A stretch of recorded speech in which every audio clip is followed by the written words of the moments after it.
Og þá komið að 7. liður á dagskrá, starfsáætlun og stefnuræða nefnda og frístundaráð, formaður frístundaráðar mætt hér, Anna Hildur, gef henni orðið.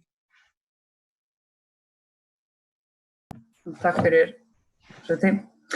Forseti, ágætu bæjarfulltrúar, frístundaráð Akureyrarbæjar fjallar jafnréttismál og önnur mannréttindamál, fjölskyldumál, tómstundamál, íþróttamál og forvarnamál í umboði bæjarstjórnar Akureyrar. Eins og hjá mörgum hafa síðustu mánuðir gjörbreytt starfsemi frístundasviðs og að einhverju leyti snúið áformum okkar á hvolf. Þannig höfum við þurft að endurskoða og breyta áætlun eftir því sem COVID-19 faraldurinn hefur þróast. Fyrir síðustu fjárhagsáætlanagerð voru lagðar til töluverðar hagræðingar sem nú eru eðli máli samkvæmt til skoðunar. Sumum af tillögum ráðsins var hægt að hrinda í framkvæmd strax en aðrar þurftu meiri undirbúning og fór sú vinna í gang í upphafi árs. Á viðsjáverðum tímum hefur þetta ástand haft töluverð áhrif á okkar svið og því munu einhverjar af hagræðingartillögum ráðsins ganga til baka líkt og ég nefndi. Við hefðum ætlað að draga úr atvinnuátaki fyrir 18–25 ára, svokallaðri sumarvinnu skólafólks.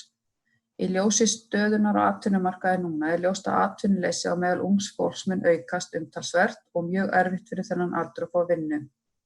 Þessi hagræðingartillaga hefur því verið dregin til baka og hefur bæjarráð falið sviðsstjóra stjórnsýslusviðs að vinna könnun á mögulegri atvinnuþátttöku í sérstöku sumarátaki ungmenna. Þá stóð til að loka gleraugu í 6 vikur í sumar. Í ljósi tilmæla almannavarna fjöldatakmarkanir að íþróttamannvirkjum og sundlaugum töldum við mikilvægt að geta boðið upp á opnun í 2 sundlaugum í bæjarfélaginu. Bæjarráð samþykkti svo síðastliðinn fimmtudag að falla frá þessari aðgerð og bregðast þannig við stöðunni.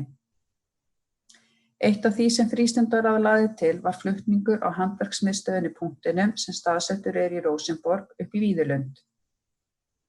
Punkturinn mikilvægur staður í tilveru margra og líta mörg sveitarfélög öfundaraugum til okkar hér á Akureyri hvað þessa starfsemi varðar.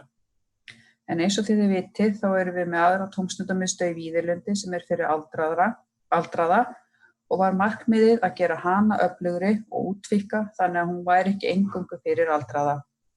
Auka við þjónustu með því að bjóða upp á opnunartíma 12 mánuði á ári en punkturinn hefur hingað til aðeins verið opið 9 mánuði á ári. Það var ljóst að punkturinn geti ekki farið upp í Víðilund í þeirri mynd sem hann í dag og skipuðu við starfshóp sem í sátu fulltrúa starfsmanna og notenda sem lögðu fram tillögu með hvaða hætti það væri hægt að koma hluta af starfseminni fyrir í Víðilundi. Sú tillaga hefur verið til skoðunar hjá starfsmönnum umhverfis- og mannvirkjasviðs sem hafa verið að leggja mat á kostnað við þær breytingatillögur á húsnæðinu sem starfshópurinn lagði til. Til lengri tíma það okkar mat að hagkvæmara reynist að reka eina sameinaða tómstundamiðstöð auk þess að það geti leitt til betri þjónustu. Ég trúi því enn að þetta sé vænlegur kostur en í ljósi aðstæðna í samfélaginu hefur bæjarráð á fundi sínum síðastliðinn fimmtudag samþykkt að fresta tímabundið flutningi á starfsemi punktsins upp í Víðilund. Síðastliðið haust var ákveðið að draga úr opnunartíma ungmennahús og á þeim tímum sem aðsókn hafði verið dræm. Og enn og aftur að áhrifum COVID, en frá því að samkomubanni tók gildi hefur meira og minna öll starfsemi tengt samfélagssviði og frístundaráði legið niðri. Í starfi félagsmiðstöðva og ungmennahús hefur verið gerð tilraun með að halda úti rafrænni þjónustu en þar sem þjónustan byggir mikið á mannlegum samskiptum í raunheimi og segja að það verði að vera keppikefli næstu vikunar og í sumar að koma starfseminni í fullan gang og að notendur á þjónustunni skili sér tilbaka. Þetta þarf að vera okkar sameiginlega verkefni og á ábyrgð okkar allra. Það má gera ráð fyrir að COVID-19 muni hafa töluverð áhrif á börn og ungmenni þegar til lengri tíma litið. Það mun ekki koma í ljós fyrr en líður á sumarið og næsta haust hvort þau skili sér í íþrótta- og tómstundastarf eða í skólann. Fylgjast þarf vel með því hvort að skólaforðun muni aukast og eins hvort að fækkun verði í hópi þeirra 10. bekkinga sem skila sér í framhaldsnám. Búast má við aukinni félagslegri einangrun, auknu ofbeldi gagnvart börnum og fleiru. Við skulum því vera við öllu búin til þess að geta tekist á við verkefnin leið og þau koma upp. Mikilvægt að efla hópastarf á miðstigi, en það hefur legið niðri í vetur þar sem það vantaði mannskap. Gera má ráð fyrir að auka þurfi við starfssérfræðinga í hópastarfi, en ekki var ráðið í tæplega 1,5 stöðugildi í vetur. Starfsmenn í Ungmennahúsi hafa haldið utan um virki sem samstarfsverkefni hinna ýmsu aðila á Akureyri sem vinna með málefni ungmenna. Mikilvægt að við skilgreinum hlutverk hvers og eins sem í þessu samstarfi, þannig að það skili sér í aukinni og betri þjónustu við ungmenni.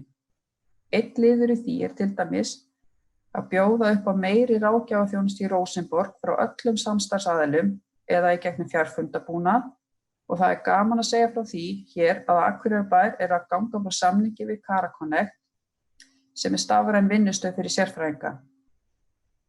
Það mun vonandi auka þjónustuna og gera það að verkum að hægt að ná betra sambandi við fleiri skjólstæðinga. Hér má einnig nefna að frístundaráð lagði á það áherslu að teknir yrðu upp mælikvarðar á starfsemi Ungmennahússins til þess að sýna fram á hver notkun á þjónustunni raunverulega Ein aðgerð við innleiðingu barnasáttmálans að bæta aðgengi við sálfræðiþjónustu fyrir ungt fólk.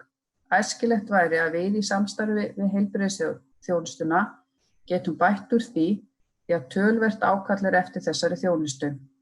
Fulltrúar ungmennaráðs hafa meðal annars ítrekað bent á að þessa þjónustu þarf að laga. Hér geti virki mögulega verið sá vettvangur sem þarf til að koma þessari þjónustu á. Virki fékk í byrjun þessa árs veglegan styrk frá Vinnumálastofnun og barna- og félagsmálaráðherra til að auka við virkniúrræði og það ber að þakka. Félagsmiðstöðvarnar á Akureyri halda úti viðamiklu starfi fyrir börn og unglinga á Akureyri allt árið kring. Þjónusta fyrir börn á miðstigi hefur verið að þróast en ekki langt síðan þessum aldurshópi stóð lítil sem engin þjónusta til boða frá félagsmiðstöðvum bæjarins. Áhersla lögð á leitastarf þar sem haft samband við skóla með að bjóða sérstaklega þeim börnum sem þurfa á styrkingu að halda, en annars geta allir skráð sig til þátttöku sem kjósa. Það þýðir að í starfinu blanda saman börn sem þurfa á stuðningi að halda og svo börn sem eru félagslega sterk.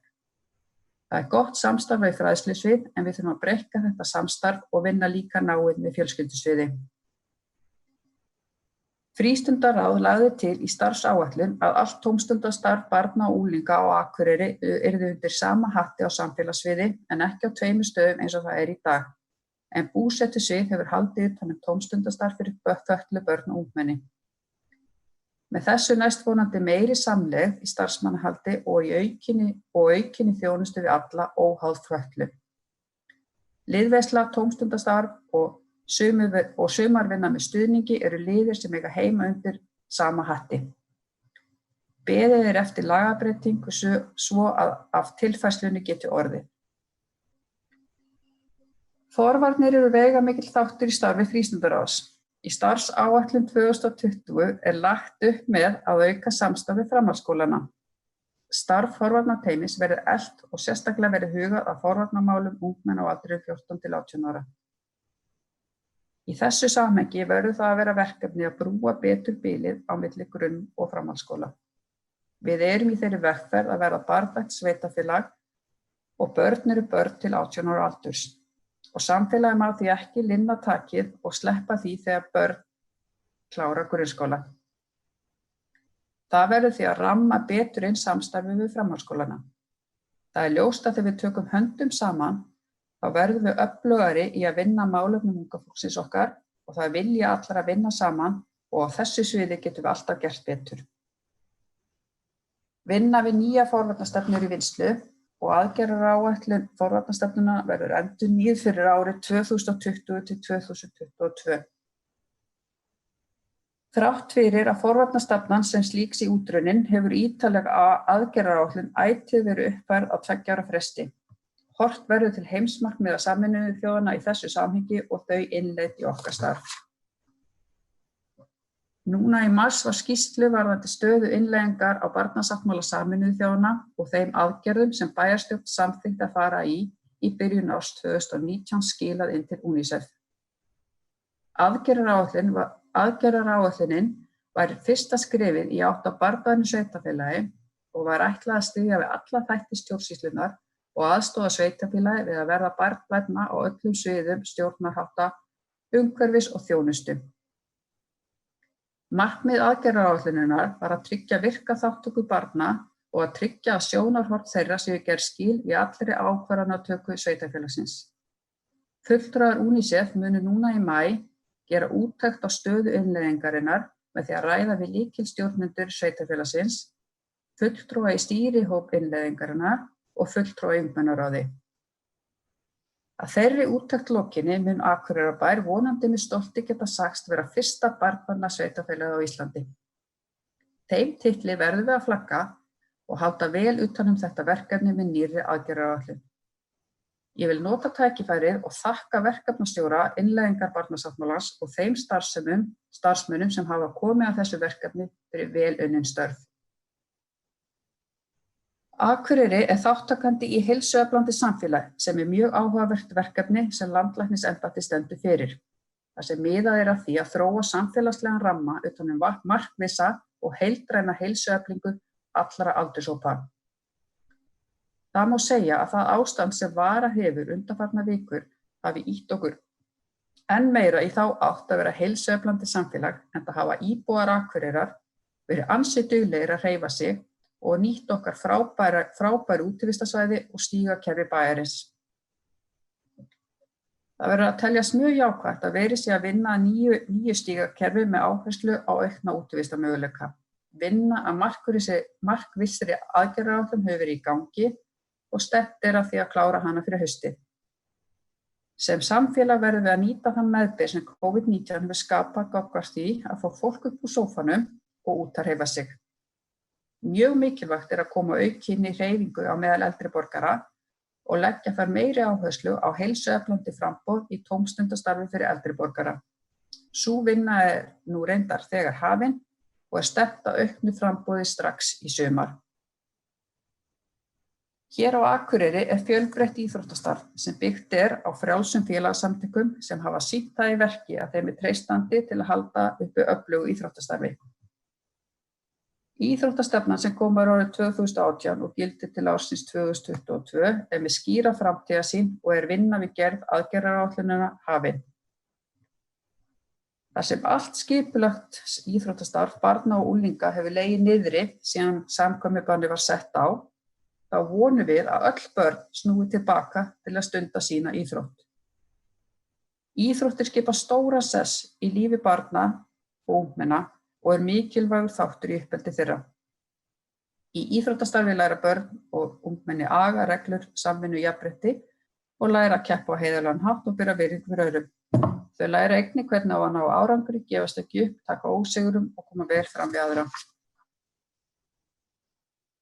Á síðasta fundi frístundaráðs var lagt fram minnisblað deildarstjóra íþróttamála þar sem tekin voru saman svör frá forsvarsmönnum íþróttahreyfingarinnar þegar spurt var út í hvaða áhrif COVID-19 að hafa á starf íþróttahreyfingarinnar. Miðað við þau svör ljóst að íþróttahreyfingin að verða fyrir miklu fjárhagslegu höggi sem getur til lengri tíma litið bitnað á faglegu starfi og haft áhrif á barna- og unglingastarfi. Mennta- og menningarmálaráðherra skrifaði undir samkomulag við ISÍ síðastliðinn fimmtudag þar sem ISÍ falið að útdeila 450 milljónum króna út í hreyfinguna. Hversu mikið mun skila sér til íþróttastarfs á Akureyri á eftir að koma í ljós, en það ljóst að þessi upphæð mun engan veginn duga til að koma til móts við þann skell sem íþróttahreyfingin að verða fyrir.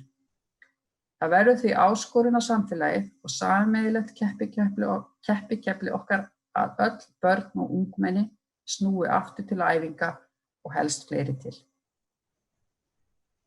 Í íþróttastefnu Akureyrarbæjar og IBA stendur að á Akureyri að vera færri, stærri og faglegri fjölgreinafélög í framtíðinni.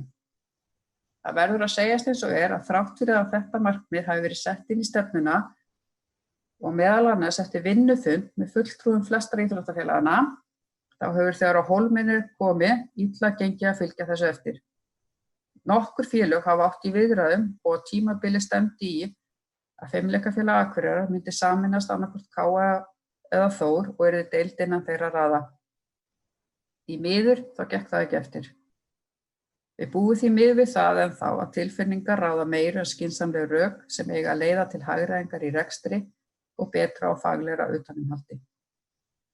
Rekstrarumhverfi félaga og deilda verður erfiðara á komandi misserum í kjölfar COVID-19.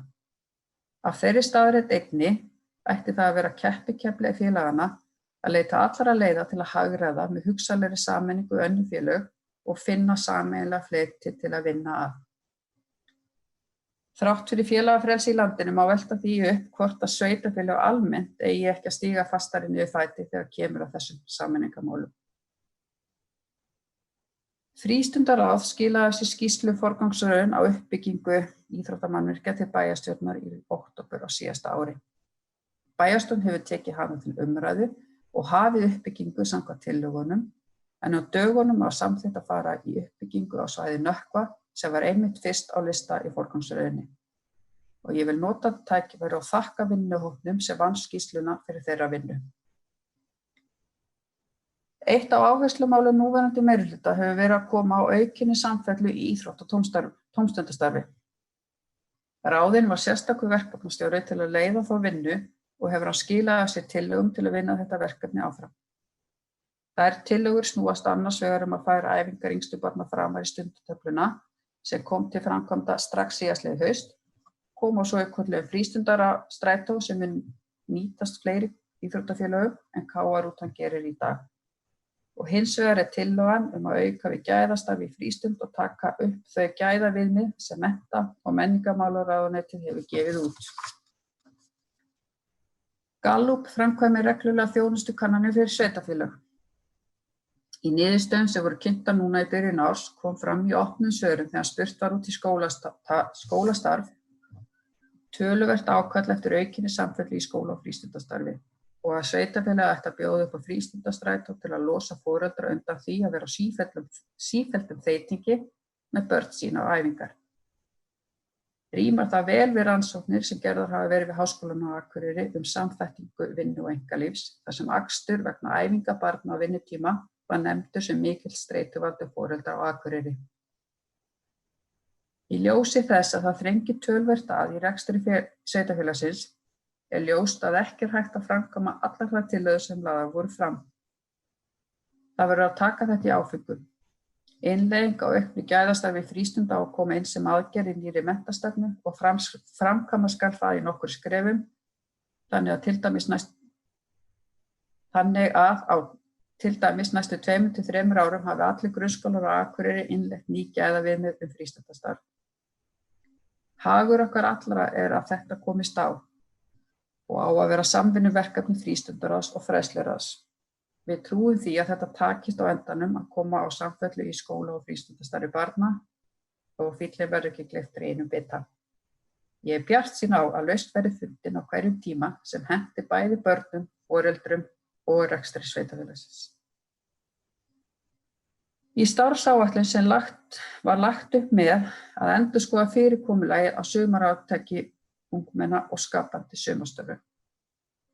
Líkt og komið hefur fram hér áður, verður haldið áfram með atvinnuátakið en nota á tækifæri núna í þessu COVID-19 ástandi að efla skapandi sumarstörf. Bjóða fleirum að taka þátt, auka sýnileika á skapandi starfi með tónleikum, götuleikhúsi, leiksýningum og fleiru. Með því gefum við fleiri ungmennum tækifæri til að vinna að hugmyndum sínum og eflum þau til dáða, auk þess sem þau fá að vinna við það sem þeim finnst skemmtilegt. Nú þegar hefur verið haldinn einn fundur með fulltrúum ungmennahússins, listasafnsins og bókasafnsins og góðar hugmyndir sprottið fram. Leikhússtjóri hefur einnig sýnt áhuga á því að taka þátt í þessu með því að bjóða ungmennum að vinna að leiksýningu í sumar, líkt og gert var í fyrra og gæti það hæglega verið eitt atvinnuátaksverkefnið. Endurskoðun á jafnréttisstefnu Akureyrarbæjar lauk nú í byrjun árs. Frístundaráð samþykkti á síðasta ári að útvíkka stefnuna út frá nýjum lögum sem snúa að mannréttindum, en til ársins 2019 hefur jafnréttisstefna Akureyrarbæjar takmarkast við jafnrétti kynjanna í samræmi við íslenska jafnréttislöggjöf til ársins 2018. Mannréttindastefna Akureyrarbæjar var samþykkt af bæjarstjórn númer 17. mars síðastliðinn og það ákaflega ánægjulegt að geta sagt frá því hér. Með heildstæðri mannréttindastefnu unnið gegn margþættri mismunun og lögð áhersla á heildstæða sýn þar sem réttindi fleiri hópa en kvenna og karla eru tryggð. Bæjarstjórn samþykkti nú svo á síðasta fundi sínum nýtt skipurit fyrir samfélagssvið en þar gert ráð fyrir að komið verði á stöðu jafnréttisfulltrúa í 50% starfi. Hlutverk þess starfsmanns verður meðal annars að fylgja eftir metnaðarfullri aðgerðaáætlun sem fylgdi nýrri mannréttindastefnu. Akureyrarbær hefur 2 síðustu ár tekið þátt í norrænu samstarfsverkefni á vegum jafnréttismála. Verkefni sem fyrsta sinnar tegundar spratt upp úr MeToo-byltingunni og bar yfirskriftina kynferðisleg áreitni á vinnustöðum í heilbrigðisgeiranum. Til stóð að ljúka þessu verkefni formlega með ráðstefnu í Svíþjóð þann 1. apríl síðastliðinn, en sökum COVID-19 var það ekki hægt. Framkvæmd var rannsókn á meðal starfsmanna búsetusviðs og öldrunarheimilum Akureyrarbæjar, en niðurstöður sýna meðal annars að ungar konur í mestri hættu að verða fyrir kynferðislegri áreitni og þjónustu þegar skjólstæðingar í flestum tilvikum gerendur. Nú á allra næstum dögum verður veggspjöldum dreift inn á vinnustað Akureyrarbæjar þar sem vakin athygli á þessu málefni og starfsfólk hvatt til að eiga samtal kynferðislega áreitni sem á aldrei að vera liðin. Eitt af markmiðum verkefnisins var jafnframt að þróa handbók sem ætlað að vera verkfæri sveitarfélaga til að koma í veg fyrir kynferðislega áreitni á vinnustöðum. Ég vil meina að með þátttöku í þessu verkefni sé Akureyrarbær enn einu sinni í fararbroddi þegar kemur að jafnréttismálum sveitarfélaga og það á að vera okkar markmið að halda því áfram og ég þess fullviss að með nýsamþykktri mannréttindastefnu og ráðningu starfsmanns til að sinna þessum málefnum tekst okkur að viðhalda því. Ég vil nota þetta tækifæri og þakka þeim sem sitja með mér í ráðinu sem og starfsfólki fyrir ánægjulegt samstarf. Takk fyrir.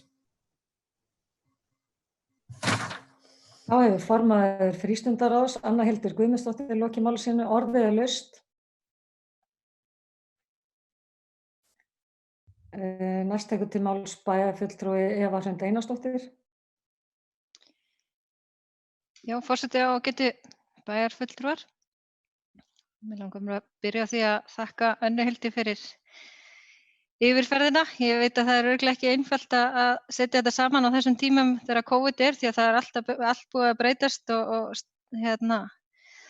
það áætlanir sem þið voru búin að gera og eru búin að kollvarpast að manni sýnist og heyrist. Þannig að það er kannski ekki mikið talað um framtíðarsýnina, heldur bara þau verkefni kannski sem eru að breytast akkurat á þessu ári. En ég skil það bara vel með þær aðstæður sem eru í gangi. Mér langaði bara aðalega kannski að spyrja þau svolítið gang hinn á þessa verkefna. Og að mig minnir að þá átti til dæmis að gera úttekt á forvarnarstarfinu samkvæmt því sem við ræddum allavega í síðustu fjárhagsáætlanagerð. Þannig mér langaði bara að kanna hvort að það væri byrjað eða búið og hvernig þið hefðu hugsað ykkur að framkvæma það, því ég held að mín skoðun svo að það sé mjög mikilvægt að gera það og þú talar að þið séu að vinna með nýja forvarnar aðgerðaáætlun. Þannig að mér þætti þá allan mikilvægt að þessi úttekt verði gerð samhliða því eða áður en að þeirri vinnu lokið. Eins langaði mig aðeins að spyrja, nú breyttum við fyrirkomulaginu varðandi hlutverki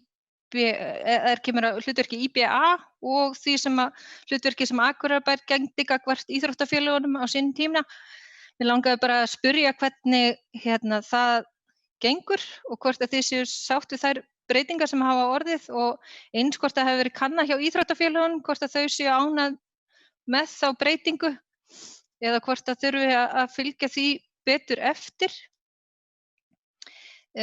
Eins varðandi sameiningar, ég hef aðeins heyrt það út undan mér að íþróttafélögunum finnist, þau eru hvatt til sameininga, en þeim finnast vanta kannski svolítið stuðning og verklag, að það sé til varðandi sameiningaferli, að það sé búið til eitthvað verklag sem IBA þá kannski á, sem að þau geta leitað í þegar, bæði bara þegar kemur að umræðunni sameiningaferlin, hvað það sem að þarf að fara yfir og hvað það sem þarf að gera og hver hagurinn fyrir félögin, að þannig að það sé bara svart og hvítu og líka þá þegar kemur að sameiningunni, að þannig til að auðvelda íþróttafélögunum að taka þetta skref, því þetta er mjög stórt skref fyrir marga, en ég held að það sé rökrétt skref í mörgum tilfellum. Þannig að mér finnst það kannski svolítið hlutverk þá IBA í dag að sinna því hlutverki og ég veit að þau eru að hjálpa þeim að taka þátt í samræðum allt svoleiðis, en það vantar kannski þetta verklag sé tilbúið þannig að það sé hægt að afhenda það og gera þetta enn auðveldara heldur en er í dag. Eins langar mig aðeins að koma inn á íþróttastefnuna, þú talar ekki rosalega mikið íþróttamálin með allan að það sem maður hefur heyrt að þau séu til 70–80% af umræðinni í nefndinni, en mig langar aðeins að spyrja út í íþróttastefnuna. Þú talar að nú sé verið að gera aðgerðalistan, stefnan er til 2022, mér finnst það svona heldur seint í rassan gripið, mér finnst mín skoðun svo að aðgerðalistarnir eigi bara að vera gerðir samhliða stefnunni og vera bara tilbúnir þannig að hægt sé strax að fara og vinna verkefnin.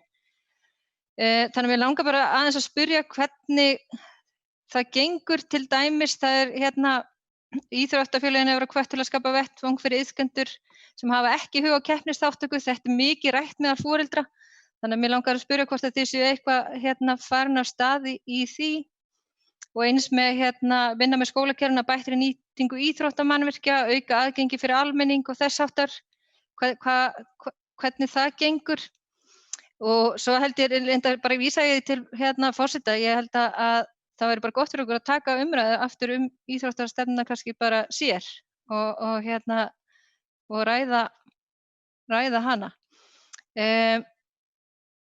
Eins og þú kemur inn á þá náttúrulega hefur COVID haft gríðarlega áhrif á íþróttafélögin og mun gera það áfram. Mér finnst mjög mikilvægt að við fylgjum því eftir og fáum þær upplýsingar frá íþróttafélögum hvert brottfall verður hjá iðkendum.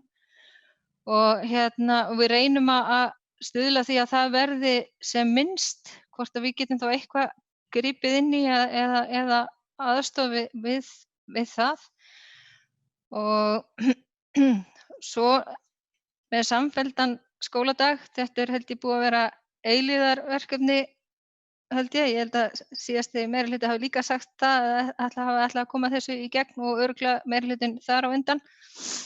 Og vonandi förum við nú að sjá eitthvað í þeim efnum og þetta er örugglega eitt það mest umtalaða hjá foreldrum gagnvart börnum, það er þetta eilífðarskull og þá náttúrulega hafa verið gerðar rannsóknir á því og núna bara líka í Háskólanum á Akureyri hvað þetta er mikið álag fyrir heimilin. Þannig að mér finnst mjög mikilvægt að við reynum að fara að koma einhverju á til þess að minnka þetta og ég ætla nú bara að hrósa Káa fyrir það að hafa komið Káa-rútuna á sinni tíma og fært æfingar yngri barna þarna fyrir 3 árum á þennan vinnutíma og ég held að það hefði skipt miklu fyrir marga foreldra og þannig að ég held að það sé verkefni sem við ættum að fara bara að setja í forgang. Eins langaði mig að spyrja varðandi nú voru kosnir svona jafnréttisfulltrúar í nefndum sem áttu að hafa ákveðið hlutverk. Mér langaði bara að vita hvernig það gengi því ég hef ekki séð neina breytingu, hvar stendur það verkefni og hvernig er það að koma út, er það verkefni sem á að halda áfram eða er það ekki að ganga upp. Þannig að eins langaði mig aðeins að spyrja út í rafíþróttir því að nú er það mjög umtalað þessa dagana. Og er vaxandi grein og er kannski sporna við, er ákveðin forvörn gagnvart til dæmis því að börn verði háð tölvunotkun og líka forvörn í því að börn einangri sig og félagslega. Þannig að höfum við einhvern hug á því að ýta undir að það verði möguleiki á þeirri íþrótt hér fyrir norðan, eða hvernig þið hafið séð það fyrir ykkur? Já, ég velti svo aðeins fyrir mér að því mér finnst reyndar mjög jákvætt að við séum komið með jafnréttisfulltrúa þarna í 50% starf, en nú ræddum við á síðasta kjörtímabili einmitt að fara úr því að vera með jafnréttisstefnu yfir í mannréttindastefnu, þannig að ég bara var svona að hugsa þegar ég var að hlusta á þig, hvort að við hefðum átt að staðinn fyrir að þetta væri jafnréttisfulltrúi, þannig að þetta væri mannréttindafulltrúi, því að við erum búin að breyta stefnunni, hvort að við hefðum átt að breyta þá starfinu að hluta til líka í samræmi við það. En ég held ég láti þetta bara duga í bili. Bæjarfulltrúi Eva Hrund Einarsdóttir loki málsins, næst til máls bæjarfulltrúi Hlynur Jóhannsson. Forseti, ágætu bæjarfulltrúar. Ég byrja á að þakka Guðmundi. Ég fyrst hún fór yfir hérna. Mér langar nú aðeins að einblína bara á þessa íþróttastefnu aðeins. Eva svo sem bæjarfulltrúi Eva kom inn á töluvert af þessu. Mér langar nefnilega að vita það hvort að þetta IBA-apparat okkar sé yfir höfuð að virka sem skyldi. Bæði í ljósi þess að þú segir það nú eiginlega í skýrslunni að markmið það sé ekki að nást með því að sameina hér. Ég hef nú kannski meiri áhyggjur af því hversu ofboðslegur fjöldi íþróttagreina starfræktur á Akureyri, ég held að það sé ekki til góða fyrir okkur. Sameining heyrist mér nú ekki vera í mynd hjá, ef við erum að tala stóri félögin K og Þór og ég skil það alveg að það séu mikla tilfinningar þar. En samt sem áður held ég að sé hægt að sameina ýmislegt og vinna þetta saman, hvort sem það þá fækkað öðrum einn og annar sér að reka það. Því að þetta ekki vænlegt til árangurs eins og verið að gera þetta núna. Og bæjarfulltrúi Eva kom inn að það væri ekki nú stuðningur frá bænum í sambandi við sameiningar. Nú veit ég ekki einu sinni hver sá stuðningur ég veit bara hver hann var þegar að var sameinað í handboltanum. Og þá voru lagðar ansi margar milljónir til og ég veit nú ekki betur en því samstarfið hafi svo bara slitið og það þurfti enginn að borga neitt tilbaka þar. Þannig að það þarf nú að hugsa þetta aðeins lengra en bara að leggja til þegar eitthvað fer af stað, ef það hægt að slíta því svona. En í ljósi þess líka hvernig menn tala hér í hreyfingunni sem eru formenn deilda, þá getur nú ekki séð að sé mikið svona verið að vinna einu í samt sameiningar. Svona menn eiga nú erfitt með þetta bara hittast á fundum og ræða þessi máli yfir höfuð ef það talað svona. Því að það eru menn hér í bænum sem eru í félögunum sem hafa áhuga á því að vinna saman á milli þessara félaga og koma að einhvers konar samstarfi þó að sé ekki hrein og bein sameining. Og þetta ekki til þess að hjálpa til. Og það einmitt svona menn sem við þurfum að hreinsa út úr þessu eða að vera hægt að vinna þetta einhvern veginn. Við vinnum þetta aldrei með svona einstaklinga innanborðs. Og ég held að bærinn sem slíkur verði að koma þannig að þessu máli og stíga inn í þetta og stýra þessu hreinlega. Hvernig þessum sameiningum eða samstarfi háttað. Og ég held að IBA sé ekki vænlegt í þeim stjórnunarleiðangri og ég myndi leggja til að bærinn myndi stíga þar inn. Við erum með fullt af mannvirkjum hérna, nú vilja bæði félög fara að byggja á báðum svæðunum. Við erum alveg fullt af mannvirkjum í bænum sem að eiga að duga okkur með einhverju smá lagfæringum.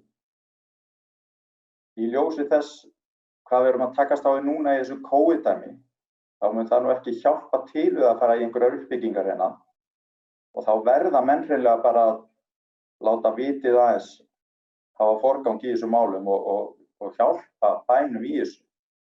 Því að þetta bara til góða til lengri tíma að menn setjist niður og fækki íþróttagreinum og sameini ákveðna hluti. Með samfelldan skóladag, vinnudag barna, ég held ég að hann komið inn á þetta fyrir ári síðan. Það algjörlega vita mállust að ráða eina mannesku til þess að stýra þessu og reyna að koma þessu á leggina. Eins og þetta uppbyggt hjá okkur í dag, íþróttastarfið, þá þetta algjörlega út úr korti að þetta sé hægt. Ég ekki mjög leiðilegt að segja þetta, Eva mín, ég veit að þú vilt þetta. Þetta bara ekki hægt eins og staðan núna og það rosalega margt að breytast ef við ætlum að koma þessu á leggina. Annars væri þetta örugglega komið í einhvern ákveðin farveg með hvað búið að lengi stefna að þessu. Þetta fólk sé átt að sjá þessu nú. En annað var það nú ekki, takk. Það bæjarfulltrúi Hlynur Jóhannsson lokið máli sínu, næst tekur til máls bæjarfulltrúi Heimir Haraldsson. Forseti, ágætu bæjarfulltrúar. Ég vil þakka Önnu fyrir yfirferðina málefni frístundaráðs.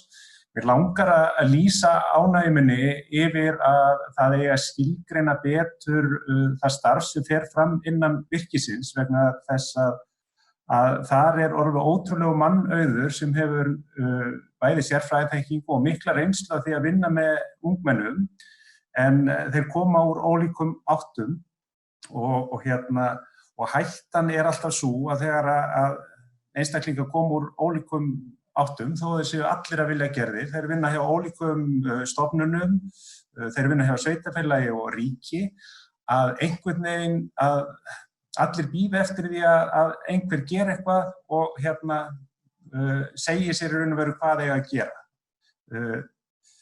Í þessu ástandi sem nú held ég að það sé gríðarlega mikilvægt að við bjóðum upp á svona lágþröskuldar þjónustu fyrir ungmenni sem þau geta leitað til og ég held að með skilgreiningu á verkefnum virkisins enn betur þá munum við geta gert þetta og mér finnst frábært að Kara Connect ráðgjafabúnaðurinn verði valkostur í þessum efnum en ég myndi líka hvetja þá sem koma að virkinu að hugsa með færanlegum hætti, ekki bara miða út frá Rósenborg, heldur jafnvel að leita í framhaldsskólana og grunnskólana, þá bara út í hverfin og það gerir það held ég að verkum að þessi krakkar sem kannski eru ekki í reglubundnu frístundastarfi séu líklegri til að leita sér ráðgjafar. Þannig að ég mér langar að fagna þessu virkið. Takk. Það bæjarfulltrúi Heimir Haraldsson lokið máli sínu, næst tekur til máls bæjarfulltrúi Þórhallur Jónsson.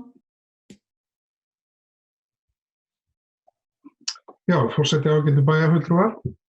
Ég vil eins líkt og aðrir byrja að þakka Önnu Huldu fyrir yfirferðina. Ég ætla nú ekki að hafa þetta langt en það eru 3 atriði sem ég langar að nefna. Við erum að tala þarna að fara í heilsueflingu hjá eldri borgurum. Við erum áður búin að benda á það sjálfstæðismenn að tala við Janus Guðlaugsson. Hann með tilbúið prógram sem að kostar bæinn ekki mikinn pening og hefur gefið góða raun í öðrum bæjarfélögum. Þannig að í staðinn fyrir að tefja verkefnið þá held ég að þetta drífi í því og semja mannin. Rafíþróttadeildin sem búið að stofna eða verið að stofna hjá Þór. Á þessum COVID-tímum skil ég ekki að þeim hafi verið hafnað smávægilegan styrk. Ég myndi gjarna vilja fá skýringar á því hvers vegna við erum ekki að styðja við bakið á slíkri starfsemi á slíkum tímum þegar við erum að tala virkilegan áhættuhóp þarna sem mikli hættu á einangrast og annað. Ég held að við ættum að huga aðeins að þessu og að endurskoða þessa afstöðu en svo langar mig að lokum bara að fagna því að uppbygginga á Nökkvasvæðinu sé að hefjast og fleira var það ekki í bili. Það bæjarfulltrúi Þórhallur Jónsson lokið máli sínu, orðið laust. Næst tekur til máls formaður frístundaráðs, Anna Hildur Guðmundsdóttir. Takk, forseti. Já, ég ætla að byrja bara á að svara hérna. Byrja á þér Eva Hrund, bæjarfulltrúi Eva Hrund. Ég ekki alveg við þetta hreinu. Úttekt á forvarnastarfinu, já, við ætluðum að fara í það og ætlum að fara í það, en það var ekki farið á stað, það var aðeins farið á stað að huga að því þegar þetta ástand kom upp með COVID-19, þannig að þetta bara á listanum okkar að fara í verkefnið. IBA og íþróttafélögin, við kölluðum eftir, það var nýbúið að koma, það kom sem sagt skýrsla bæði frá IBA og íþróttafulltrúanum samstarfið og það var almenn ánægja það. Við höfðum líka hugaði að senda bréf til íþróttafélagana og spyrja íþróttafélagin sem sagt, hvað þeim finnst samstarfið. Og það er þá eitt af verkefnunum sem verður þegar að beðum núna þegar allt fer á stað aftur. Íþróttastefnan, aðgerðaráætlunin,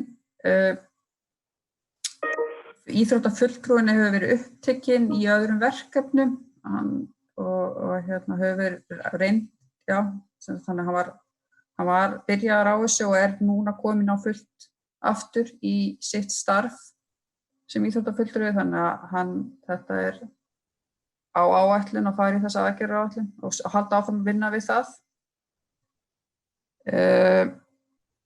Jafnréttisfulltrúar í nefndum, já, það gekk ekki eins og skildi ef við verðum hreinskilin og það kom lítið frá þeim jafnréttisfulltrúum sem voru og bara einungis einn fundur verið haldinn. Það má breyta þessu með jafnréttisfulltrúan yfir í mannréttindafulltrúan, bara góð ábending.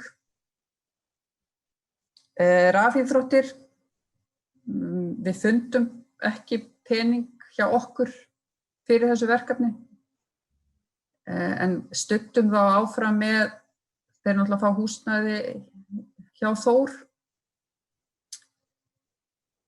Sameiningarferlið, stuðningu við verklag. Já, ég veit ekki til þess að IBA eigi einhverja ferla við það. Þeir voru í samstarfi við ISI og að reyna að finna, að þetta var svolítið nýtt verkefni í raun og veru þessar stóru sameiningar, þá eins og til þess þegar í Fimakvarar að höfðu huga að sameinast KA og ég veit til þess að IBA leitaði mikið til ISI og ISI var að reyna að gefa þeim einhver svör en þetta var líka nýtt hjá þeim þannig að það voru svo sem ekki til neini verkferlar en verður gert og þarf að hjálpa þeim.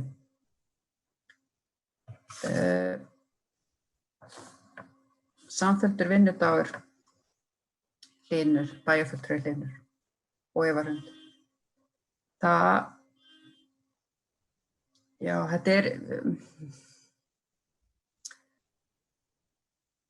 Þetta hvað ég segja, næsta skref í raun og veru að frístundaráð og fræðsluráð talið betur saman og þá við skólastjórnendur. Þetta náttúrulega vista hjá fræðsluráði, ekki hjá okkur. En við höfum mikinn hug á að vinna þetta áfram og finna út hvernig við getum unnið þetta áfram. Og sameiningarmál íþróttafélagana, KA Þór. Þetta náttúrulega eitt mesta tilfinningamál heldur Akureyri, það KA Þór, KA versus Þór. En ég held að eins og staðan svo staða sem komin upp núna, þá held ég að íþróttafélögin fara að tala meira saman. Ég trúi ekki öðru að skynsemisraddirnar hafi betur heldur en tilfinningarökin. Það mín ósk allavega. Og þá það að reyna að finna einhverja leið til þess að hjálpa þeim, til þess að tala saman. Má sjá. Heilsueflandi samfélag, Janusverkefni, það kostar nokkra milljónir og það þarf bara að skoða það. Ég hef ekki kynnt mér þetta Janusverkefni, ég verð að segja það, en ég þarf bara að skoða það. Meira man ég ekki í bili. Já, þá hefur formaður Anna Hildur Guðmundsdóttir lokið máli sínu. Orðið er laust. Næst tekur til máls bæjarfulltrúi Guðmundur Baldvin Guðmundsson. Ágætu bæjarfulltrúar. Ég vil byrja á því að þakka Önnu Hildi fyrir hennar ágætu framsögu hér áðan og ekki síður hrósinni fyrir svörin sem hún gaf hér áðan vegna þess að það kannski fyrir þá sem að hlusta á okkur þá þetta ekki aleinfalt þegar maður er í fjarfundi að sitja fyrir svörum vegna þess að þegar við erum á bæjarstjórnarfundum í salnum þá erum við yfirleitt með sviðsstjóra viðkomandi sviða með okkur á staðnum og sitjum við hlið hans og höfum þá tækifæri til þess að ráðfara okkur betur svona. Þannig mér fannst bara svörinina mjög góð og upplýsandi fyrir okkur. Það náttúrulega eitt sem og ég aðeins kannski koma inn á það sem bæjarfulltrúi Hlynur kom inn á sem að var bara svona ég myndi segja í þessar umræður öll skynseminnar. Hann talaði þessa uppbyggingaráætlun sem við erum með núna fyrir framan okkur og við þurfum í rauninni bara strax eiginlega að fara taka samtalið. Við vitum það að þetta eru metnaðarfullar uppbyggingar og við svo sem erum núna að lenda í ástandi sem að gera það verkum að skuldir sveitarfélagsins munu væntanlega aukast nokkuð og staðan kannski að breytast verulega og þá spurning hvernig við sjáum þetta gerast á næstu árum. Þá ekki að tala um í ári eða næsta ári, heldur þá næstu 5 eða 10 árum eins og þetta var nú 10 ára áætlun sem var gert ráð fyrir þarna. Og ég held að við þurfum í rauninni bara að setjast niður mjög fljótlega með íþróttafélögum, bara legg það til að við gerum það og förum aðeins yfir þessa stöðu aftur.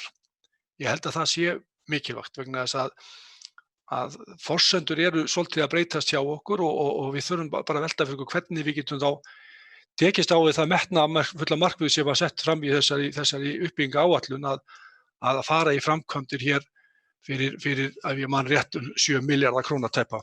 Þannig að ég held að þetta sé eitthvað sem við þurfum að skoða. Ég held líka, við vona það ástand, ég held að svona í mörgu, það margt sem hefur gerst hérna í samfélaginu hjá okkur og við höfum lært ýmislegt á síðustu 2-3 mánuðum að það ekkert allt saman sjálfgefið og ég held að við þurfum bara að horfa til þess hvort að við getum unnið betur saman, hvort að ræða sameiningar eða bara samstarf og reyna svona þannig að menn séu kannski ekki að kroppa af hvorum öðrum ef að menn fara ekki í sameiningar en þetta sé mikilvægt í rauninni að menn taki þetta samtal bara og ég skora bara á okkur að taka samtali með íþróttafélögum núna, það mikilvægt og við þurfum náttúrulega líka eins og Anna heldur kom inn á, hún ekki bæjarfulltrúin í dag, en eins og hún kom inn á það mikilvægt að við fylgjumst með og sjáum til hvernig hvaða áhrif þetta COVID hefur á iðkun barna og unglinga í íþróttum og við verðum að reyna að gera allt sem við getum og ég treysti mönnum bæði íþróttafélögum og okkur, eða þess frístunda þeir sem koma að þessum málum hjá okkur að vinna í því að sem flestir snúi aftur og við sjáum þetta fara í þann farveg sem við viljum þar að segja að sem flest börn stundi íþróttir, vegna þess að ég tel það að vera hinu góða. Ég held við þurfum líka alltaf eins og hefur komið þetta framast í því að við þá sem kannski ekki eru á þeirri braut.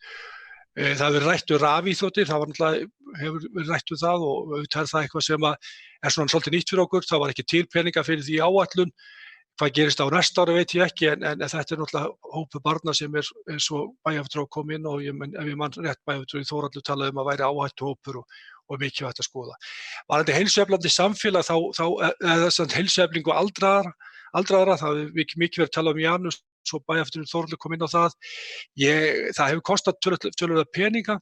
Ég bendi samt á það að heilsuefling aldraðra mjög góð á Akureyri.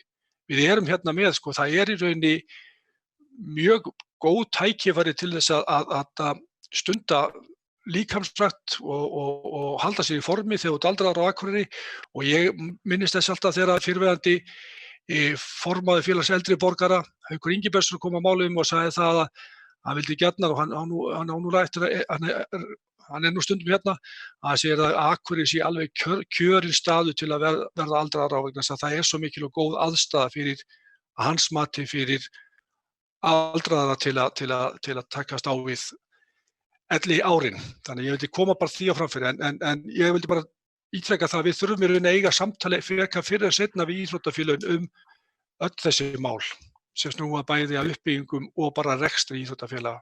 Takk fyrir. Bæjarfulltrúi Guðmundur Baldvin Guðmundsson, lokið málsins næst tekur til máls bæjarfulltrúi Ingibjörg Ísaksson. Forseti, ágætu bæjarfulltrúar. Mér langar nú bara líkt og aðrir að byrja að þakka Önnu Hildi fyrir bara fína yfirferð á þessum stóra málaflokk. Þetta ekkert einfalt að taka öll þessi verkefni og fara yfir þau og skila því bara vel. það má alveg, ég get alveg tekið undir orð bæjarfulltrúa Efurhundar að oft hafa íþróttamálin tekið stærra pláss í stefnuræðu formanns, en það bara fínt því að umræðan hefur verið að kannski hefur hinn málaflokkurinn aðeins hallað á hann, þannig að það bara gott að hann fóði njóta sín líka. Varðandi sameiningar íþróttafélaga, þá held ég að við getum öll verið sammála það að það er ekki hægt að þvinga einn eða neitt til sameiningar, en við getum samt sem áður kannski skapað grundvöll fyrir sameiningum. Og við höfum nú örugglega öll tekið samtali við forsvarsmenn íþróttafélagana hérna í bænum og mín upplifun sú að það er allir að vilja gerðir, við þurfum bara að finna réttu leiðirnar. Bæjarfulltrúi Hlíðnu fór inn á það að við höfum reynslu af þessu, það hefur tekist áður og ég get alveg tekið undir það að það þarf aðeins að skoða það að ef að hlutinni gangi ekki með hvað fyrirkomulagi það er gert og hvernig það er gert upp. Því að fólk er ábyrgt fyrir því þegar það tekur við fjármagni frá bænum, varðandi sameiningar, að það skili sér og mér þykir bara því miður að þetta hafi ekki tekist á sín tíma.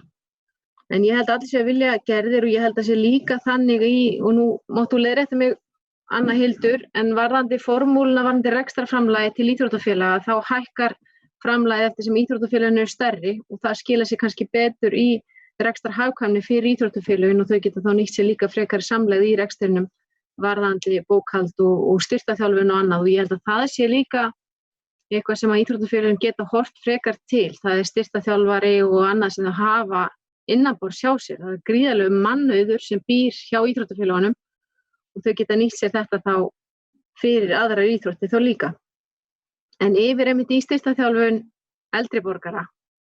Já, ég líkt og Þórhallur, við höfum alveg rætt þetta áður, bæjarfulltrúi Þórhallur, hérna í bæjarstjórn, en það er alveg rétt að verkefni hans Jansar er að skila góðum árangri, sérstaklega varðandi styrktarþjálfun í neðri parts líkama, þá læri og rass fyrir eldri borgara sem að þarf að huga að þegar við eldumst og er einnig forsenda þess að fólk geti verið lengur heima.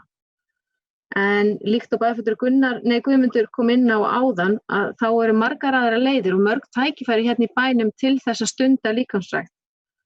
Og við erum kannski með smá bil núna í aldursflokki sem er ekki stunda líkamsrækt. Við erum með eldri borgara sem geta fengið í dagþjálfun og sjúkraþjálfun og svoleiðis. Svo erum við með fólk sem er að eldast núna og þekkir ekkert annað en skipulagða styrktarþjálfun og þolþjálfun allt sitt líf, en þarna á milli er aldursflokkur sem við þurfum að ná til og það er alveg rétt. Og það er kannski spurning með hvað hætti við gerum það og hvað er hlutverk okkar sem sveitarfélags og hvað er hlutverk ríkisins og þar fram eftir götum. Við langar svona aðeins að koma inn á samfelldan skóladag því það tengist þetta fræðslusviðinu þar sem að ég sitt sem formaður. En við Anna Hildur höfum aðeins rætt þetta og sviðin svo sem líka saman, sviðsstjórarnir. En ég vil bara fagna því að mér finnst gríðarlega stórt skref sem unnið var núna á síðasta ári að ná æfingunum fyrr á daginn. Og ég held að við þurfum líka kannski að skoða hvað skilgreininguna á samfelldum skóladegi. Hver er skilgreiningin? Er hún svo að krakkarnir eru búin á æfingunum sínum þegar foreldrar eru búin í vinnu? Eða er það að efla starfið sem er innan skólana í frístund eða frístundastarfi sjálft? Ég held að það sé já við hvoru tveggja allavega fyrir mitt leyti og við erum allavega að koma með æfingarnar fyrr á daginn fyrir þennan aldursflokk og þá er svo sem líka upplagi varðandi þetta verkefni að nýta kannski betur það sem er í og við skólana.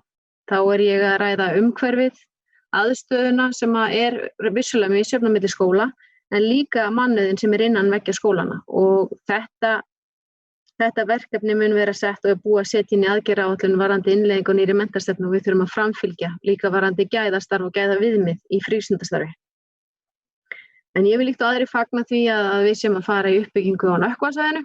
Það er löngu tímabært og ég hlakka mikið til að sjá þá uppbyggingu og ég er alveg viss um það að það mun auka enn frekar umferð Drottningarbrautastíginn og ég er alveg viss um það að við öll höfum örugglega farið hann einu sinni eða tvisvar núna í þessu COVID ástandi. Þegar við fórum út að hreyfa okkur. En ég held að það hafi verið gríðarlega góð framkvæmd að fara í þann stíg og ég tala nú ekki stíginn allavega inn á Hrafnagil. En bara enn og aftur takk Anna Hildur kærlega fyrir góða yfirferð og góð svör til okkar hinna og bara læti þetta duga í bili. Það er bæjarfulltrúi Ingibjörg í loki málsins, næst tekur til máls bæjarfulltrúi Þórhallur Jónsson. Forseti ágætu bæjarfulltrúar, mér langar bara rétt að svara hérna aðeins í sambandi við það sem hefur komið fram, að við vitum þá öll að á Akureyri er best að búa og hér er allt til alls. Þú veist, aðstæður til þess að æfa og allt það, en við þurfum að ná til fólksins. Fólkið fer ekki endilega nema að þetta sé kannski eitthvað skipulagt og það er þessi aldurshópur eins og bæjarfulltrúi Ingibjörg kom inn á sem er þarna á millibilsaldur sem er ekki að æfa, er ekki þessi elsti hópur og er ekki þessi hópur sem hann er að æfa alla sína ævi. Það er akkurat hópurinn sem að Janus hefur verið að einblína svolítið á og ég held í staðan fyrir að við förum að finna hjólið að þá enn og aftur alltaf leggja áherslu á að við tökum hjólið og látum það rúlla. Varðandi sameiningamál og uppbyggingu, þá virðist vera einhver svona sögusagnir í gangi í bænum að sameina K og Þór. Komnar yfirlýsingar frá formönnum ýmissa og sem eru stórar yfirlýsingar og svona orð sem mann kannski lætur alla falla og verða til þess að aðrir segja við myndum nú aldrei sameinast þessum mönnum, það er alveg ljóst. En burtséð frá því að þó að K og Þór sé ekki að fara að sameinast, þá er mjög gott að minni félögin séu kannski að sameinast Þór eða K og þannig að styrkja stöðu sína og við fáum stærri og betri félög sem eru betur rekin. Ég horfi til þess að þó að K og Þór sé ekki að sameinast, að varðandi uppbygginguna og það sem við erum að horfa til framtíðar, að þá ættum við kannski að geta sýnt þá skynsemi að við gætum kannski hugsanlega keppt á sama keppnisvöllum. Þannig að við myndum byggja upp einn keppnisvöll á Akureyri, hvort sem að hann er út á Þórssvæði eða upp á Káasvæði, það breytir ekki öllu. Við getum bara ná samkomulagi við þessi íþróttafélög það að við séum ekki að fara að byggja upp 2 fullkomna keppnisvelli. Ég bara, þú veist, á þess að við séum að fara saman að K og Þór, að þá er þetta svona það sem að mér finnst mesta skynsemin í á næstu árum. Þetta er svona helsta sem ég vildi segja. Takk. Bæjarfulltrúi Þórhallur Jónsson, lokið máli sinni næst til máls bæjarfulltrúi Gunnar Gíslason. Sveita ágætu bæjarfulltrúar. Ég get svo sem tekið undir nánast allt sem að hér hefur komið fram og það væri nú æra óstöður og náttúrulega að fara ofan í það allt saman. En það sem ég langar til þess að bara taka eins fram hérna er það. Við verðum að byggja ákvarðanir á gögnum og við eigum fullt af gögnum. Þau liggja hér og þar. Erum við að nota þessi gögn við að taka ákvarðanir? Ég velti til dæmis fyrir mér hversu stór hluti unglinga á ákveðnum aldri sækir félagsmiðstöðvarnar hverju og eina. Hvaða hópur er þetta sem sækir félagsmiðstöðvarnar? Er þetta hópurinn sem að er markhópur félagsmiðstöðvarna eða erum við alltaf að þjóna betur og betur ákveðnum hópi unglinga sem að er með mikla þjónustu í raun og veru á öllum stöðum. Þetta er bara svona pæling. Það hafa komið fram vísbendingar fyrir þó nokkrum árum það að sá hópur sem við vildum ná til sem dæmi í félagsmiðstöðum, hann væri ekki að sækja þær sem skyldi. Og það hefur oft verið talað það að það þurfa að auka í forvarnirnar. Nú er hætta á ferðum og það er tilfinningin að nú sé eitthvað að gerast. En á hverju byggjum við þessa tilfinningu? Af hverju að fjölga stöðugildum í forvarnarmálum ef við vitum ekki hvert við ætlum að beina starfskröftunum. Við erum ekki búin að taka ákvörðun um það hvað árangri við ætlum að ná með því að bæta þessum stöðugildum við. Bara sem dæmi. Og mér finnst þetta bara skipta gríðarlega miklu máli og þetta er náttúrulega ein ástæða þess að við erum ekki búin að klára aðgerðaráætlun með stefnu þar að við einhvern veginn við lendum alltaf í því að fara að tala bara í hringi sömu hlutina aftur og aftur. Og ég held að ef við tækjum nú upp, settust nú niður og hlustuðum á stefnur eða umræður stefnuræður frístundaráðs undanfarin ár og þá værum við dálítið að endurtaka okkur ár eftir ár, eins og til dæmis með Janus og eldri borgara. Nú er það bara staðreynd staðreynd. Vitum við hver stór hluti íbúa á ákveðnum aldri er að hreyfa sig skipulega eða nógu mikið eða rétt? Ég held við höfum ekki hugmynd um það. Janus er með mjög stíft prógram. Þetta er markviss þjálfun sem byggir á því að ná ákveðnum árangri og hann notar mælinga til þess. Og það bara skiptir máli vegna þess að við getum hreyft okkur en við bara hreyfum okkur kolvitlaust. Það er líka þekkt dæmi. Það getur líka skapa heilsufarsvandamál sem að bitna þá á okkur og heimaþjónustu og öðrum. Ef að fólk ofgerir sér hreyfingu eða hreyfir sig rangt og með laskað bak eða löskuð hné eða hvað sem vegna þess að það ekki að fara rétt í hlutina. Þannig að þetta skiptir máli. Þetta með íþróttafélögin náttúrulega eilífðarefni líka og það náttúrulega nú ég búinn að vera í bæjarstjórn í 6 ár og mér finnst við hafa rætt þetta öll þessi 6 ár og það þurfa að gera eitthvað.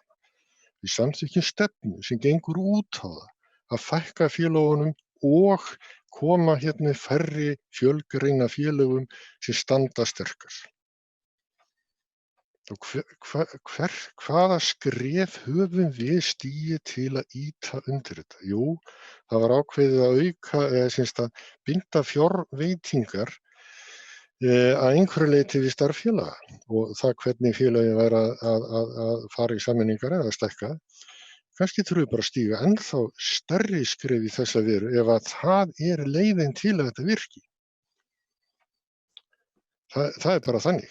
Ég ætla ekki að fara að leggja það til að sameina Þór og Káa sem bara stórt tilfinningamál, en ég skil bara aldrei og fæ aldrei skilið af hverju menn geta sameinast það að sameina Þór Káa í kvennaboltanum og færa það núna niður í 3. flokk sem bara til fyrirmyndar. En það má ekki ræða þetta í karlaboltanum. Það bara eitthvað að. Ef að það veruleikinn.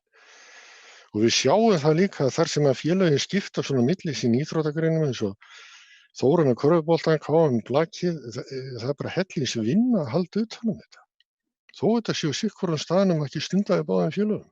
Af hverju náum við ekki einhvers konar samkomulagi það hvernig við að gera þetta? Og það alveg rétt hjá Þórhalli. Það hlýtur að vera nóg að vera með einn góðan keppnisvöll. Spurningin bara hvar hann á að vera. Og ég ætla bara að benda á það að við búin að þetta annað skipti sem farið að ræða það að fara í uppbyggingu upp á Káasvæði og þá verðum við bara fyrir náttúruhamförum. Það var heilt bankahrun síðast og núna það bara COVID. Ég veit bara ekki hvað í gangi. En ég vil nú benda líka á það að því við vorum að tala hættuna því að krakka skili sér ekki tilbaka. Ég tek ofan fyrir allavega þjálfurunum í kvennaboltanum hvað þeir hafa verið duglegir að halda krökkunum við á æfingu. Það bara algjörlega til fyrirmyndar hvernig þeir hafa unnið þetta í gegnum fjarþjálfunni gegnum Zoom, bara sem dæmi. Og ég held að það eigi við miklu fleiri, þannig að ég hef alveg trú á því að við sjáum kannski ekki þá að þessi svarta mynd verða veruleika sem sumir hafa áhyggjur af að komi upp. Og svo ætla ég bara að fagna því að það verið að klára vottun í kringum barnasáttmálann og það verið að boða til funda núna þar sem verið að fara yfir þessa skýrslu sem bara mjög ánægjulegt að sjá að þó komið á þetta stig. En þar var til dæmis lagt algjörlega upp úr því að við værum alltaf að vinna út frá gögnum.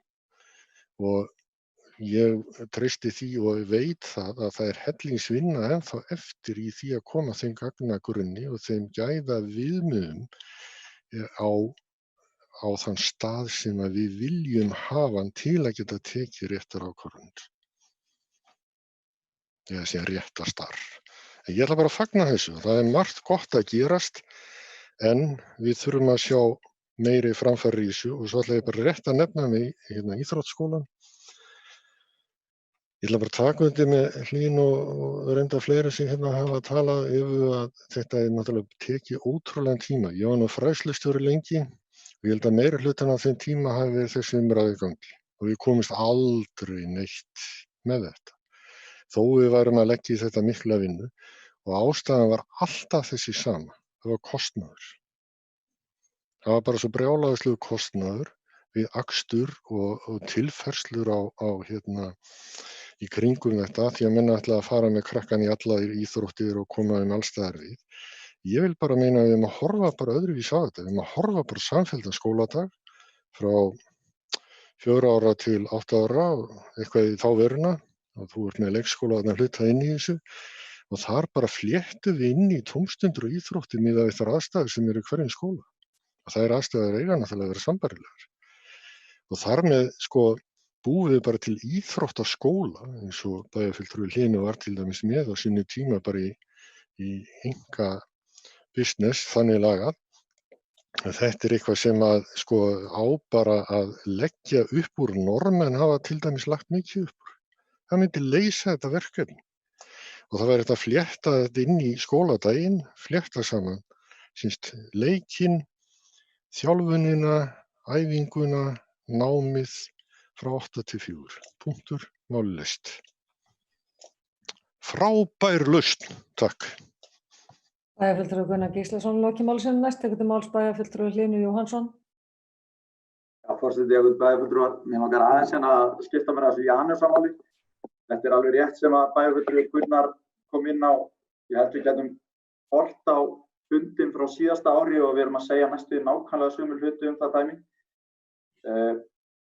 Janus Guðlaugsson náttúrulega með frábært prógram í gangi. Það engin vafi, hann myndi hjálpa þessu fólki alveg gríðarlega. Ég veit alveg það kostnaður sem stendur í vegi fyrir þessu og við vitum að hann svolítið dýr. Hann samt sem áður með mannskap hér á Akureyri sem klár í þetta. Þannig að spurning á hvað forsendur hægt að semja við manninn. Það sem skiptir kannski mestu máli þannig fyrir þetta fólk, það þetta aðhald sem við fá. Og þau fá líka sjá bara svart á hvítu hvernig þau eru að bæta sig. Og það skiptir svo miklu máli í svona dæmi. Þannig að ég myndi eindregið mæla með því. Ég veit þetta kostar peninga en ég myndi eindregið mæla með því við myndum stökkva vagnin áður en að Janus hrekkur upp það. Já, þá það orðið of seint. Takk fyrir. Bæjarfulltrúi Hlínu Jóhannsson loki máli sínu og orðið laust. Næst tekur til máls bæjarfulltrúi Eva Hrund Einarsdóttir. Forseti og ágætu bæjarfulltrúar, bara aðeins að koma hérna inn á Janus og varðandi kostnað. Við myndum náttúrulega líka pínu stýra því, það alveg þannig að þátttakendur sjálfir að borga hluta kostnaði og ég alveg viss það að mjög margir væru tilbúnir að taka þátt í því að einhverju leyti, þannig að það kannski ekki alveg jafn dýrt fyrir okkur, auðvitað þetta alltaf einhver peningur. En svo veit ég líka til þess að þetta prógram hefur verið styrkt af einhverjum sóknaráætlunum hjá landshlutasamtökum hér á landi, þannig að það líka spurning hvort það væri hægt að leita í þá sjóði, því að ég meina bara eins og það hefur verið sýnt fram að þá þetta í rauninni þetta prógram og þetta verkefni sparnaður til framtíðar. Ég veit að kannski ef við ætlum að fara að skila öldrunarheimilunum þá kannski kemur það minna við bæjarsjóðinn, en það allavega leiðir til þess að fólk getur lengur búið heima hjá sér sem að styttir þá dvöl í hjúkrunarrýmum. Þannig að mér finnst allavega þess vert að við leggjumst aðeins yfir þetta og skoðum hvað við kæmumst upp með í kostnaðarlega séð, því ég held að þetta væri mikilvægt verkefni, því að eins og hefur bara komið fram það ákveðin hópur sem að virkilega þarf á þessu að halda, sem ekki að stunda hreyfingu og ekki vant því. Þannig að ég bara vona, Anna Hildur, að þið takið þetta upp í ráðinu og þú kynnir þér þetta verkefni því að það rosalega flott og þannig að við séum ekki endurtaka umræðina að ári. Bæjarfulltrúi Eva Hrund Einarsdóttir loki máli sínu, næst tekur til máls bæjarfulltrúi Gunnar Gíslason. Afsakaðu, frú forseti, þetta voru mistök hjá mér. Gleymdi að taka niður. Orðið laust. Næst tekur til máls formaður frístundaráðs, Anna Hildur Guðmundsdóttir. Já, takk. Kæru bæjarfulltrúar, ég þakka ykkur bara kærlega fyrir þessa umræðu og fyrir þessa punkta. Mjög gott að heyra hvað þau öll verið að segja og ég heyri það alveg og búin að skrifa þetta niður allt saman.